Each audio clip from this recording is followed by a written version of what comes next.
بلوچستان کے مسائل کا حل کیا ہے اور کون یہ مسئلہ حل کرے گا؟ اس سوال کا اب تک موضوع جواب تو نہ آیا، مگر ملک کی عسکری اور سیاسی قیادت پاکستان کے رقبے کے لحاظ سے سب سے بڑے صوبے میں کشیدگی کے خاتمے اور حالات معمول پر لانے کے لیے سرگرم ہے۔ ایک طرف بلوچستان میں احتجاج اور بدامنی کے واقعات ہیں تو دوسری طرف آرمی چیف اور وزیر اعظم بلوچستان کے لیے سرگرم ہے۔ ایسے میں سابق وزیر اعظم اور مسلم لیگ نون کے صدر نواز شریف سے سابق وزیر اعلیٰ بلوچستان اور نیشنل پارٹی کے سربراہ ڈاکٹر عبد المالک بلوچ نے اپنی جماعت کے وفد کے ہمراہ جاتی عمرہ رائے گنج میں اہم ملاقات کی۔ اس ملاقات کے حوالے سے عبد المالک بلوچ کہتے ہیں کہ نواز شریف کو کہا ہے آپ آئیں اور مسائل حل کریں۔ نواز شریف نے بھی اچھا رسپانس دیا۔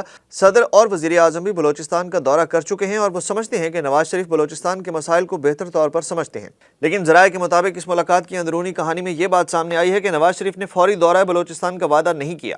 اگر سیاسی ڈیولپمنٹ ہوئی تو نواز شریف دورہ بلوچستان کریں گے۔ نواز شریف وزیر اعظم کو اعتماد میں لے کر سٹیک ہولڈرز سے بات کریں گے۔ ڈاکٹر عبد المالک بلوچ نے ماہرنگ بلوچ کے حوالے سے بات بھی سامنے رکھی۔ نواز شریف نے ماہرنگ بلوچ کے حوالے سے بات کرنے کا کوئی وعدہ نہیں کیا۔